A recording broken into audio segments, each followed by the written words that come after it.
नमस्कार दोस्तों। काफ़ी दिनों से विद्यार्थियों की तरफ से एक प्रश्न आ रहा था कि सर कौन सी पुस्तक पढ़ें, उसको कैसे पढ़ें और किस तरह से किताब को पढ़ें कि वो किताब हमें याद हो जाए।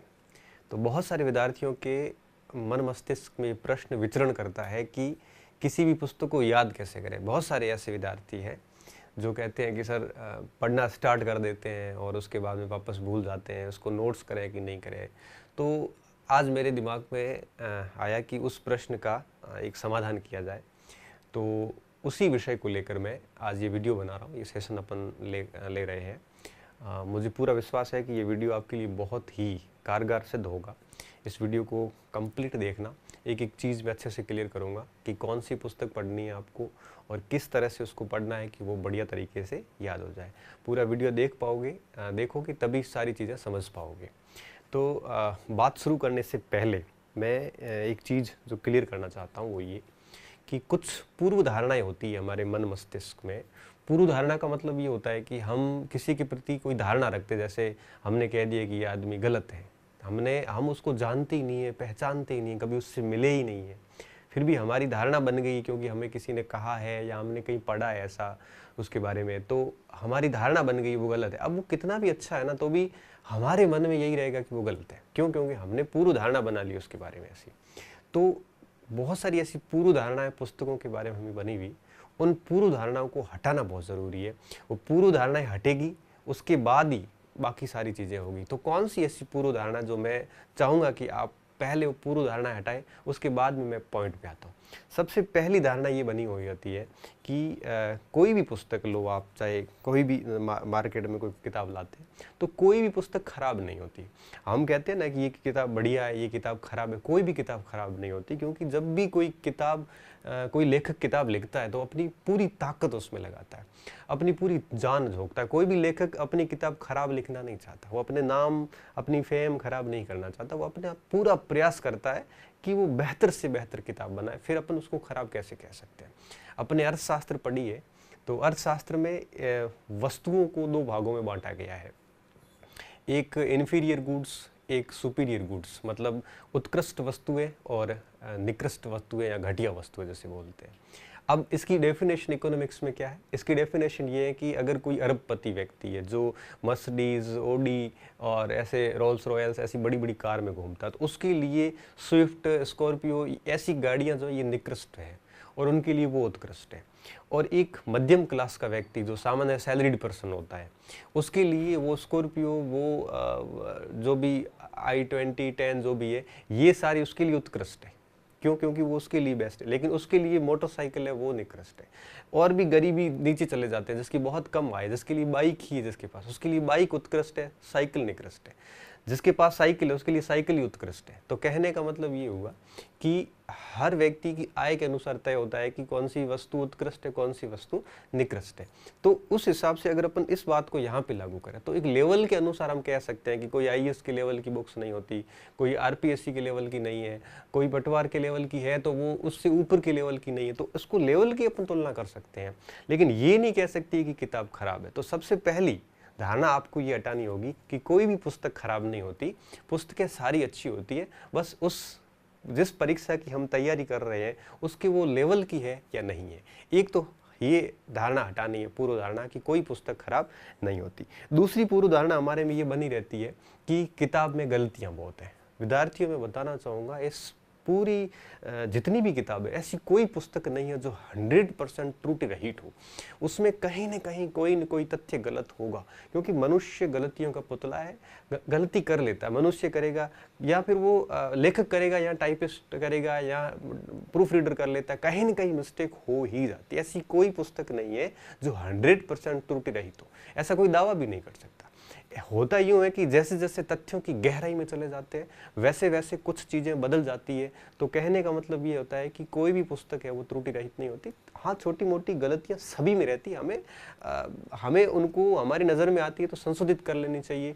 और जैसे जैसे हमारा ज्ञान बढ़ेगा वैसे वैसे हम अपने आप ही संशोधित कर लेंगे। और ऐसी सामान्य 1-2 त्रुटियों के कारण, 10 त्रुटियों के कारण हम फेल नहीं होंगे। क्यों? क्योंकि ज़रूरी नहीं है कि जो 1-2 त्रुटियाँ रही है वही सवाल परीक्षाओं में आए, ऐसा कुछ नहीं होता। तो दूसरी धारणा ये निकालनी है कि कोई किताब गलत है। किताब गलत नहीं होती, छोटी-मोटी त्रुटियाँ किसी भूलवश रह जाती है। तीसरी धारणा हमारे दिमाग में ये बनी हुई है कि इस किताब से इतने सवाल आते, इससे इतने आते हैं। विद्यार्थियों में एक और बात बता दूं, कोई भी पुस्तक ऐसी नहीं जिसमें 100% पेपर का प्रश्न वहाँ से आए, ऐसी कोई किताब नहीं होती। ठीक है, किसी में 80-90% सवाल आते हैं, तो किसी में 70 आते हैं, लो पूरे किसी से नहीं आते। ठीक है, किसी में 4 सवाल वो आ गए जो एक किताब में नहीं आए, जो उस किताब में आए वो उस किताब में नहीं आए, तो ऐसा चलता है। तो 70 से 90% का रेशियो हर पुस्तक से रहता है। तो कोई ऐसी पुस्तक नहीं जिससे एक भी सवाल नहीं आता, और कोई ऐसी पुस्तक भी नहीं है जिसमें सारे सवाल आते हैं। तो ये धारणा भी हटाइए कि कोई भी पुस्तक है वो पूर्ण होती है। इसके अलावा बहुत सारी ऐसी पूर्व धारणाएं हमें नहीं रखनी है। तो सबसे पहली चीज़ है, ये सारी पूर्व धारणाएं आप हटाइए। और उसके बाद में देखो, मैं एक और चीज़ बता देता हूँ कि एक ही पुस्तक पढ़ के, एक ही पुस्तक 2 अलग अलग अभ्यर्थियों को दी जाए, तो निश्चित रूप से फिर उनका टेस्ट लिया जाए, तो डेफिनेटली दोनों बराबर नंबर नहीं लाएंगे, दोनों में डिफरेंस आएगा। क्यों आएगा? क्योंकि दोनों के पढ़ने के तरीके में डिफरेंस है। किताब सेम थी, तो कहने का मतलब ये होता है कि किताब खराब नहीं होती, किताब गलतियां से भरपूर, ऐसा नहीं होता। हमारे पढ़ने के तरीके पे मैटर करता है कि हम उस किताब से कितना प्रतिफल निकाल पाते हैं। आज मुझे जहाँ तक याद आ रही, मैंने बहुत सारे एग्ज़ाम्स पास किए, 7-8 एग्ज़ाम्स तो राजस्थान के पास कर लिए नौकरी वाले। तो जो किताबें मेरे पास है वैसी किताबें हजारों लाखों अभ्यर्थियों के पास भी है। तो फिर मैं पास हो गया, और वही पुस्तकें पढ़ के उन्हीं पुस्तकों के साथ अधिकांश अभ्यर्थी फेल भी हो गए। तो यहाँ पे पुस्तक को दोष नहीं दे सकते हम। यहाँ पे दोष जो जाएगा वो सीधा विद्यार्थी के ऊपर ही जाएगा, उसके पढ़ने के तरीके के ऊपर जाएगा। इसलिए किताबों को दोष ना दें, हमें हमारे पढ़ने के तरीके को बदलना है। अब बात आती है कि हमें पढ़ना कैसे है पुस्तक को, ताकि हम उसका बेहतरीन तरीके से उपयोग कर सकें। एक छोटा सा एग्जाम्पल और दे देता हूँ। जैसे मान लो कि मेरे पास कोई इतिहास की एक किताब है, आपके पास भी वही किताब है, और वो 2 किताबें अपन लेके बैठते हैं निश्चित रूप से, तो डेफिनेटली मैं आपसे ज़्यादा नंबर लाऊंगा। क्यों? भले मैं ये कह रहा हूँ कि मैं फर्स्ट ईयर का स्टूडेंट हूँ और आप भी फर्स्ट ईयर के स्टूडेंट, या आप ज़्यादा लाओगे या मैं ज़्यादा लाऊंगा। तो कहने का मतलब ये हुआ कि दोनों की बौद्धिक क्षमता अलग है, दोनों के पढ़ने का तरीका अलग है, किताब सेम ही है। तो किताबों पे आप देखना कि आप के पास जो किताबें हैं वही किताबें उसी तैयारी करने वाले हर अभ्यर्थी के पास ऑलमोस्ट है। फिर भी आप देखना कि सिलेक्शन ऐसे कुछ विद्यार्थियों का होगा, अधिकांश विद्यार्थी फेल होंगे। जैसे रीट ही है, 31,000 पास होंगे, बाकी सारे फेल ही होने, लेकिन किताबें सारी सभी के पास सेम है। तो किताब को आखिर पढ़ना कैसे? तो देखो, यहाँ पे एक चीज़ और मैं बताना चाहूँगा कि जो पुस्तकें हैं ये पढ़ने के लिए छात्र का लेवल भी अलग अलग होता है। ये एक व्यक्तिगत बात होती है। जैसे कुछ विद्यार्थी बिल्कुल न्यू कमर्स होते हैं, मतलब न्यू कमर्स का मतलब ये हुआ कि जो बिल्कुल नए होते हैं इस कंपटीशन की फील्ड में, जिनको सब्जेक्ट के बारे में बहुत ज़्यादा नॉलेज नहीं होता, या यूँ कहिए कि उसने शुरू भी नहीं किया। कुछ ऐसे विद्यार्थी होते हैं जो बहुत ही मिडिल लेयर में होते हैं, जो ऐसे भी नहीं होते जिसको कुछ भी नहीं आता, और ऐसे भी नहीं होते जो बिल्कुल ही आपके स्किल्ड हो या दक्ष हो या बिल्कुल कंप्लीट कर चुके हो, सारा कोर्स है वो बढ़िया तरीके से कर चुके हो। तो 3 टाइप के स्टूडेंट मैं मानता हूँ। कुछ ऐसे होते हैं जो बहुत ही न्यू कमर्स होते हैं, जिन्होंने बिल्कुल कुछ तैयार नहीं किया है। कुछ ऐसे होते हैं जिनका सब कुछ तैयार है, बिल्कुल रेडी एकदम, और बस ये लोग इसलिए पढ़ रहे हैं कि वो अपना ज्ञान और एनरिच करें। ऐसे लोग कहीं लगे हुए होते हैं गवर्नमेंट में, या फिर लगने वाले ही होते हैं, बस अपने नॉलेज को और एनरिच करते हैं ताकि किसी बड़े एग्जाम को पास कर सके या अपने ज्ञान को और साउंड कर सके। कुछ ऐसे विद्यार्थी होते हैं, कुछ ऐसे होते हैं जिन्होंने अभी स्टार्ट ही नहीं किया, बिल्कुल शुरू करने वाले हैं, और कुछ ऐसे होते हैं जो न दक्ष होते हैं और न नए होते हैं, बीच के होते हैं। और मेरा ऐसा मानना है कि मैक्सिमम स्टूडेंट जो है वो इस श्रेणी में आते हैं, जो न न्यू कमर्स है न ओल्ड है, ये बीच के हैं। ओल्ड का मतलब यहाँ पे कंप्लीट कोर्स किया हुआ, ये बीच की जो संख्या है इनकी तादाद बहुत ज़्यादा है। मैं तीनों के बारे में अलग अलग बताता हूँ। सबसे पहले आता हूँ न्यू, जो बहुत ही नए स्टूडेंट है, जिन्होंने अभी तक चीज़ें शुरू नहीं की। सबसे पहले उसको क्या करना है, उनको हर विषय की एक एक पुस्तक लानी, उससे ज़्यादा नहीं। और बेहतर यही होता है कि आप माध्यमिक शिक्षा बोर्ड या एनसीईआरटी से स्टार्ट करोगे तो ज़्यादा फर्क पड़ेगा। क्यों? क्योंकि वहाँ पे आसान चीज़ें समझाई जाती है। तो इसलिए लोग एनसीईआरटी सजेस्ट करते हैं कि 6ठी से 12वीं तक की एनसीईआरटी अगर अपन करते हैं तो हमारा एक इतिहास, भूगोल, पॉलिटी, इकोनॉमिक्स, ये बेसिक सारा अच्छा हो जाता है। इसके बाद अपन अगर ऑथेंटिक बुक देखेंगे तो वो अपने को अच्छी तरीके से समझ में आ जाती है। तो ऐसे सामान्य चीज़ों से स्टार्ट करना चाहिए उसको। फिर करना क्या चाहिए, एक साथ मैक्सिमम एक साथ एक या दो विषय लेने चाहिए, क्योंकि नए स्टूडेंट होते हैं तो उसके लिए एक विषय ही पर्याप्त है। और मान के चलिए कि अगर 1-2 साल कोई आपके आसपास एग्जाम नहीं है तो एक विषय ही पढ़िए, और आपको लगता है कि 6-7-8 महीने बाद एग्जाम है या एक विषय में आप बोर हो रहे हैं तो कोई 2 विषय एक साथ पढ़िए, और 2 विषय के लिए कोई 2 किताबें लाइए, ज़्यादा नहीं लानी। कितनी पुस्तकें लानी है? 2 पुस्तकें ही लानी है। और जितनी ज़्यादा किताबें लाओगे उतना ही आप भ्रमित होंगे, उतना आप अपना परफॉर्मेंस बिगाड़ते जाओगे। फिर क्या करना है? फिर उस किताब के साथ क्या करना है? जैसे ही वो किताब आप लाए, उस किताब में सबसे पहले आपने पहला अध्याय निकाला। उस पहले अध्याय को निकालने के बाद आपको क्या करना है? उस अध्याय को बढ़िया तरीके से एक बार पढ़ लेना। जैसे आप अखबार पढ़ते हो ना, कोई भी खबर पढ़ते हो, उस तरह से पेंसिल लेके बैठो और पूरे के पूरे टॉपिक को अच्छी तरीके से पढ़ लो। उसके बाद में अगर आपको लगता है कि अच्छा, उसके बाद में भी एक चीज़ और होती है। अगर आप न्यू हैं लेकिन उस विषय की आपकी समझ अच्छी है, आपने 3-4 साल पढ़ा है चाहे स्कूली शिक्षा वगैरह में, तो अगर आपकी पकड़ अच्छी है या आप बिल्कुल नया विषय पढ़ रहे हैं, बिल्कुल नया पढ़ रहे हैं, तो पूरी किताब एक साथ पढ़ लो। ये जैसे 20 टॉपिक है, 20 टॉपिक पढ़ के उसके बाद दोबारा उसका रिवीजन करो। तो अगर आपने थोड़ा बहुत पढ़ रखा है तो पहला पार्ट पढ़िए बढ़िया तरीके से।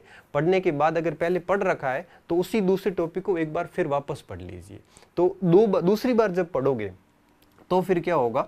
दूसरी बार जब भी पढ़ोगे तो आपको कुछ चीज़ें समझ में आनी शुरू होगी। जहाँ जहाँ समझ में आ जाता है वहाँ वहाँ आप अंडरलाइन करना शुरू कर दो। ऐसे करके आप किताब को एटलीस्ट 1 से 2 बार करिए। उसके बाद में जब तीसरी बार पुस्तक पढ़ोगे तो आपको बहुत सारी चीज़ें समझ में आनी शुरू होगी, और तीसरी बार जब पढ़ोगे तब आप किताब के मार्जिन पर साइड में लिखना भी स्टार्ट कर लो। और जब यही पुस्तक चौथी बार निकलेगी तो निश्चित रूप से आपको उस किताब के अंश याद हो जाएंगे, और यहाँ पे चौथे चरण में आप नोट्स बना सकते हैं। यहाँ पे टाइम लगता है इन चीज़ों को, लेकिन चीज़ें इतनी पक्की तरीके से काम करती है कि उसके बाद फिर दिक्कत नहीं आती है। तो ये काम किया जा सकता है न्यू कमर्स के लिए। आपको ये चीज़ें करनी है। एक किताब को कम से कम आपको 4 से 5 बार पढ़ना है और कंटिन्यू फिर उसका आपको रिवीजन करते जाना है। ठीक है? फिर इन स्टूडेंट्स को क्या करना है? इनको कम से कम 2 विषय तो एक साथ रखने ही रखने हैं, और उन 2 विषयों को क्या करना है? उन 2 विषयों को बढ़िया तरीके से तैयार करते रहना है। और आप यूं कहिए कि कम से कम आप हर टॉपिक को एक साथ ही 1-2 बार पढ़ लो, और 2-2, 3-3 बार पढ़ने के बाद आगे बढ़ोगे तो फिर आपका जल्दी हो जाएगा। आपका 2 बार मैं इसलिए कह रहा हूँ कि आपकी स्थिति इनकी जैसी नहीं है। आप पूरी किताब पढ़ो, उससे बजाय आप हर टॉपिक को 2-2 बार कंटिन्यू पढ़ते जाओ और फिर आगे बढ़ो, और फिर तीसरी बार फिर पूरी बुक ही एक साथ पढ़ लो, और चौथी बार उसमें फिर आप सॉर्ट आउट नोट्स कर सकते हैं। और इन लोगों को तो फिर क्या करना, किताब को खाली पढ़ना ही है। और ये जब लोग किताब पढ़ेंगे तो निश्चित रूप से कुछ फैक्ट नए आएंगे, उस फैक्ट को देख लेंगे, क्योंकि उनकी इमारत तो तैयार है। इसकी इमारत के ऊपर केवल कोई नया तथ्य मिलेगा तो वो अपने आप ही उनके सेट हो जाएगा। इनको कुछ भी नहीं करना है, इनको केवल नई किताब लानी है और उसमें देखना है कौन सी बात नई मिली है, वो अपने नोट्स में या अपनी पाठ्य सामग्री में या अपने दिमाग में ऐसे बिठा देंगे तो उनको ज़्यादा नुकसान नहीं है। मेन समस्या यहाँ पे आती है। तो आपको क्या करना है? सबसे पहली चीज़ क्या करनी है? किताब की सामान्य रीडिंग करनी है। सामान्य रीडिंग का मतलब एक प्रकार से फोरा उसके ऊपर से अध्ययन करना है। रीडिंग करने के बाद में उन चीज़ों की स्टडी करनी है। स्टडी का मतलब होता है थोड़ा सा समझना टॉपिक को। जैसे मैं आपको एक एनसीईआरटी की क्लास से कंटिन्यू पढ़ा रहा हूँ, आप देखना उसमें कि मैंने जब भी कोई टॉपिक लिया है तो उस टॉपिक को, उस जो हेडिंग है उस हेडिंग को मैं आपको समझा रहा हूँ। मैं रीडिंग नहीं करवा रहा हूँ, मैं समझा रहा हूँ, सीधी स्टडी करवा रहा हूँ। रीडिंग स्टडी के बाद में फिर क्या होता है? फिर आप इसके ऊपर थिंकिंग, मनन कर सकते हो, चीज़ों को सोच सकते हो। जैसे मान लो कालीबंगा पढ़ा आपने, कालीबंगा एक बार आप ऊपर से देख लिया, दूसरी बार फिर वापस पढ़ा तब आपने उसके नीचे अंडरलाइन कर ली, स्टडी कर ली। तीसरी बार जब पढ़ो तब उसके ऊपर सोचो, बुक बंद करके कालीबंगा के दिमाग में पूरा रिमाइंड करवाओ कि कब खोज हुई, कैसे खोज की गई, किसने की थी, इसके अंदर कौन कौन से प्रमाण मिले, इसकी क्या क्या विशेषताएं हैं, ये सारी चीज़ें आप दिमाग से सोचिए। जब आप ये सोचोगे तो बहुत सारी चीज़ें भूलोगे तो आप वापस चेक कीजिए। ऐसे आप तीसरे स्टेज पे मनन कीजिए। मनन करने के बाद में अगर आपके पास टाइम है तो आप रिटन अर्थात नोट्स भी बना सकते हैं शॉर्ट में। नोट्स हमेशा शॉर्ट में होते हैं। शॉर्ट में ऐसे नोट्स बना दो कि उस पुस्तक को वापस ना देखना पड़े। जैसे कालीबंगा में आपको लगा कि 30-40 पॉइंट है, वो मेन है, वो सारे के सारे नोट कर दो ताकि वो किताब वापस ना पढ़नी पड़े। नोट्स का ये फायदा होता है कि जब आप दूसरी कोई नई किताब लाओगे तो उसमें से आपको जो नई बातें बनेगी वो आप उस नोट्स में ऐड कर दोगे, तो फिर तीसरी कभी किताब और लाओगे तो फिर उसमें नोट्स को और ऐड करोगे, तो नोट्स बहुत बढ़िया तरीके से तैयार होते जाएंगे और अपना ज्ञान भी एनरिच होता जाता है। कई स्टूडेंट क्या करते हैं, स्टार्टिंग में नोट्स बनाना स्टार्ट करते हैं। ये सबसे गलत तरीका है। क्यों? क्योंकि स्टार्टिंग में हम एक पुस्तक को जितनी बार पढ़ेंगे उतनी बार हमें नई चीज़ें मिलती जाएगी। तो फिर आप पहली गो थ्रो में सीधा ही नोट्स बनाओगे तो दूसरी बार पढ़ोगे, दूसरी बार फिर नई चीज़ आएगी, फिर कहोगे यार ये नोट्स पूरा नहीं है। तीसरी बार पढ़ोगे फिर नई चीज़ आएगी, फिर कहोगे कि यार नोट्स में फिर भी अधूरापन रह गया। इससे बेहतर ये होता है कि कम से कम 2 से 3 बार पढ़िए, रीडिंग कीजिए, उसकी स्टडी कीजिए, फिर उसके ऊपर सोचिए टॉपिक के ऊपर, और सोचने के बाद में फिर उसके नोट्स बनाइए। रीडिंग में टाइम लगता है, स्टडी में काफ़ी टाइम लगता है। जैसे मान लो एक किताब आपने 20 दिन में पूरी पढ़ ली, तो 20 दिन पढ़ने के बाद कम से कम आपको वापस 20 से 30 दिन लगते हैं स्टडी करने में। फिर सोचने में आपको 5-7 दिन भी नहीं लगेंगे। क्यों? क्योंकि जो चीज़ें आपने अच्छी तरीके से अध्ययन कर लिया। जैसे मैं एक एग्जाम्पल देता हूँ। जैसे आपको मैं कहूँ कि आप मेरे बारे में मेरे बारे में कोई किताब लिखी हुई है और मैं आपको दे देता हूँ, आप उस किताब को पढ़ के मेरे बारे में जानिए। तो आप उस किताब को पूरा पढ़ोगे, मेरे बारे में जो लिखी हुई है, उसको पढ़ने के बाद आप मेरे बारे में इतना नहीं जान पाओगे जितना आप वापस मेरे बारे में स्टडी करोगे और मेरे बारे में सोचोगे कि ये है, वहाँ से है, ये करते हैं, वो करते हैं, तब आप विजुअल करोगे, तब चीज़ें अच्छे से याद होगी। और जब रीडिंग और स्टडी होती है तो टाइम लगता है, थिंकिंग में टाइम भी नहीं लगता, और ये चीज़ें यहाँ पे जो है ये आपके मन मस्तिष्क में सेट हो जाती है। और यहाँ पे अगर हम क्या करते हैं, हम रीडिंग स्टडी तो ठीक है कर लेते हैं, फौरी पढ़ते जाते हैं, 20-20 बार पढ़ लेते हैं, लेकिन उसके ऊपर बिल्कुल नहीं सोचते। जब तक टॉपिक के ऊपर सोचेंगे नहीं, तब तक वो टॉपिक पूर्ण रूप से हमारे को फल देने वाला नहीं है। हम कहते हैं ना परीक्षा में हमारी गलती होगी, गलती नहीं है, दरअसल हमने उस टॉपिक के ऊपर कभी सोचा ही नहीं था, हमने केवल किताब पढ़ते ही गए। तो कृपया करके पहले किताब को फौरे तौर पर एक रीडिंग मारे, फिर उसकी 2 से 3 बार स्टडी करें अच्छे से। स्टडी का मतलब ये होता है कि कोई भी पैराग्राफ लेके उसको सोचिए, उसके अंदर क्या लिखा हो, उसका सार क्या है। आप मेरी एनसीईआरटी की क्लास देखना, मैं आपको यहाँ पे स्टडी करवा रहा हूँ। मैं आपको, जैसे कल अपन ने बात की थी पिछले लेक्चर में कि विहार क्या थे या संघ क्या थे या बुद्ध का जीवन क्या था, हमने पूरे इस बोर्ड पे है वो स्टडी कर ली उसकी। तो इस प्रकार से स्टडी 2-3 बार कीजिए, उसके बाद में उसके ऊपर सोचिए, सोचने के बाद में आप शॉर्ट में नोट्स कर सकते हो, और उसके बाद में आप कंटिन्यू उसका रिवीजन कीजिए। अगर आप इस चरण को फॉलो करोगे तो निश्चित रूप से एक बार टाइम लगेगा, लेकिन ये चीज़ें ऐसी तैयार हो जाएगी, फिर आपके लिए दिक्कत हो जाएगी कि कौन सी नौकरी ज्वाइन करूँ, ये कंडीशन आ जाती है। अगर आप शॉर्टकट सब कुछ करना चाहते हो तो जीवन में कुछ भी नहीं होगा। कोई भी एक पुस्तक इन 500 चरणों से गुजरती है तो कम से कम उसको 3 से 4 महीने लगते हैं, कोई भी एक पुस्तक। और मैं मानता हूँ टोटल 6 जनरल स्टडी में 6 ही भाग है, ज्योग्राफी, हिस्ट्री, पॉलिटी, इकोनॉमिक्स वगैरह 6 ही भाग है। 6 में से 4 बड़े अहम है। इन 4 भाग के ऊपर अगर ये 3-3, 4-4 महीने दिए जाए तो निश्चित रूप से 1-1.5 साल के अंदर ये सारा मटेरियल बढ़िया तरीके से रेडी हो जाता है। और फिर क्या होगा कि अगर ये चारों तैयार हो गए तो फिर आप कोई भी एग्जाम में बैठोगे तो आपको बिल्कुल परेशानी नहीं होनी पड़ेगी। बस सिलेबस देखना ही पड़ेगा कि कौन से टॉपिक शेष रहे हुए हैं जो मैंने नहीं किए, वो ही करने पड़ेंगे, बाकी तो सारा ऑलरेडी आपका तैयार होगा। तो कृपया करके आप अगर मिडिल के हैं, चाहे आप न्यू कमर्स हैं, आप टॉपिक बुक्स लीजिए। अगर आपने बिल्कुल नए हैं तो आप पूरी किताबें पढ़ डालिए। अगर आपने कुछ पढ़ रखा है तो एक एक टॉपिक को आप इन 500 चरणों से एक साथ गुजर सकते हो। जैसे ये किताब में मान लो 20 टॉपिक है, तो पहले टॉपिक की रीडिंग कर लो, 2 बार स्टडी कर लो, फिर सोच लो, फिर उसके बाद नोट्स कर लो। फिर दूसरे टॉपिक है, ये दूसरे टॉपिक के 5 चरण कीजिए, फिर तीसरे टॉपिक के ये 500 चरण कीजिए।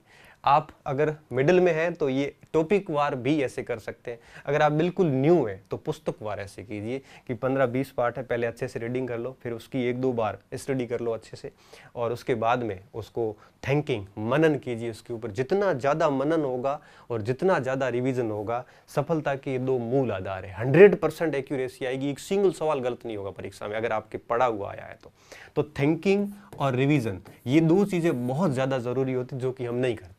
मैंने देखा विद्यार्थी क्या करता है, विद्यार्थी किताब लाता है और फिर ठीक है पढ़ता जाता है, उसको खुद को नहीं पता वो क्या पढ़ रहा है। उसकी हालत ये होती है कि वापस जब 2 घंटे किताब छोड़ के वापस किताब पकड़ता तो उसको देखना पड़ता है कि मैं पढ़ कहाँ रहा था।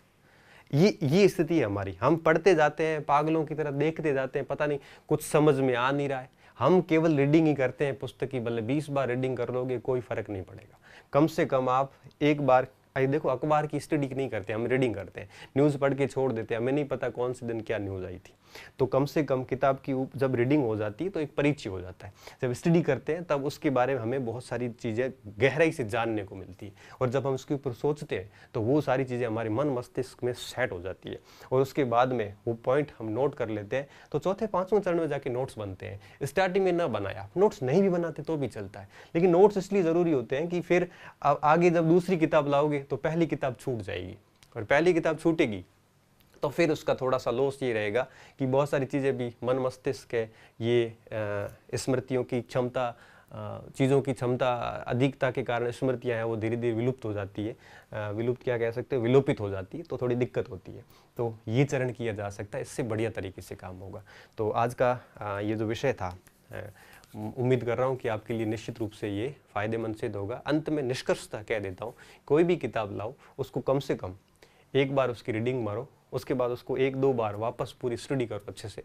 आप टॉपिक वार भी ऐसा कर सकते हो। आप जैसे भूगोल अक्षांश देशांतर रेखाएं पढ़ रहे हैं, उसकी आप पहले रीडिंग कर ली बढ़िया कि है क्या ये, उसके बाद में एक दो बार उसको उसी दिन समझ लिया, स्टडी बढ़िया तरीके से समझ ली, और उसके बाद में उसके बारे में सोच के नोट्स बना दिए। तो एक दिन में एक टॉपिक तैयार कर लेते हैं तो 20-25 दिन में किताब तैयार हो जाती है। तो इस प्रकार से भी किया जा सकता है। तो रीडिंग कीजिए। कई विद्यार्थी ऐसे होते हैं जो रीडिंग नहीं करते, सीधी स्टडी करते हैं। कोई बात नहीं, अगर आपका लेवल ठीक है, पहले विषय से परिचित है, तो आप सीधी स्टडी भी कर सकते हैं। अगर आप बिल्कुल नए हैं तो थोड़ा रीडिंग का ठीक रहता है, क्योंकि आप सीधी स्टडी करोगे तो दिक्कत हो जाती है, क्योंकि एक ही पैराग्राफ में ऐसे फंस जाओगे कि वापस आगे बोर हो जाओगे, किताब छोड़नी पड़ जाती है कई बार। तो रीडिंग कीजिए अच्छे से, फिर उसकी कम से कम 2 बार स्टडी कीजिए। तो 3 बार हो गया, फिर चौथी बार मनन करोगे, चौथी बार सिलेबस हो जाएगा। 5वीं बार जब उस किताब के बारे में नोट्स बनाओगे तो वो किताब 5वीं बार हो जाएगी। फिर 5-7 बार रिवीजन कर लोगे तो किताब 10 से 12 बार हो जाती है। तो फिर उसमें कोई गलती की गुंजाइश नहीं रहती है। तो इस प्रकार से पढ़ना। यहाँ पे किताब से तात्पर्य गाइड से नहीं है, ऑथेंटिक लेखकों से है। तो इस प्रकार से किया जा सकता है। और अंत में चलते चलते बता दूं कि ये कैसे करना है। इसका अगर आपको प्रैक्टिकली डेमो देखना है तो आप मेरी कोई भी एनसीईआरटी की क्लास देख लेना। उसमें मैंने 7-8 लेक्चर लिए हैं टोटल। एनसीईआरटी छठी क्लास में 12 ही पार्ट है, जिसमें करीबन 15 या 17 वीडियो बनेंगे। उस 15-17 वीडियो को किसी स्टूडेंट ने नोट्स के रूप में लिखा है। तो आप देखना कि मुश्किल से 20 या 30 पेज होंगे। वही किताब जो 150 पेज की है उसको 20-30 पेज में मैंने नोट्स के रूप में लिखवा दिया। अब आप देखना कि वही 20 और 30 पेज मैं 100% दावे के साथ कह सकता हूँ कि उस टॉपिक से कोई सवाल आ गया तो उस 20-30 पेज से कभी बाहर नहीं जा सकता। और एनसीईआरटी ने जितना लिखा उससे 3 गुना ज़्यादा मैंने उसमें लिखवाया है। तो कहने का मतलब ये हुआ कि 20-30 पेज में हमने छठी की एनसीईआरटी समेट ली। अब वापस कभी वो एनसीईआरटी नहीं देखनी पड़ेगी। और ऐसे करते करते मैं 12वीं तक पूरी एनसीईआरटी जब करवाऊंगा तो मुश्किल से 1 रजिस्टर 1.5 रजिस्टर भरा जाएगा। उस पूरे 1.5 रजिस्टर में 12वीं तक की सारी एनसीईआरटी आ जाती है, और उसको फिर पता नहीं कितनी बार पढ़ा जाएगा। तो फिर वहां से कभी गलती की गुंजाइश नहीं रहती। तो वो आप प्रैक्टिकली डेमो देख सकते हो कि किस तरह से रीडिंग, स्टडी और मनन किया जा सकता है, नोट्स किस तरह से किए जा सकते हैं। ये चारों चीज़ें मैंने उस सारे पिछले लेक्चर्स में फॉलो की है, तो आप इसको फॉलो कर सकते हैं। बहुत बहुत धन्यवाद स्टूडेंट। मस्त रहिए, अच्छे रहिए और पढ़ते रहिए। और आपको जो कुछ पढ़ाई में बहुत सारी दिक्कत आती है तो आप वो मैसेज बॉक्स में डालते जाइए। जब भी जैसे टाइम मिलेगा वैसे वैसे मैं आपकी उन समस्याओं का समाधान करने का पूरा प्रयास जो है वो करूँगा। धन्यवाद।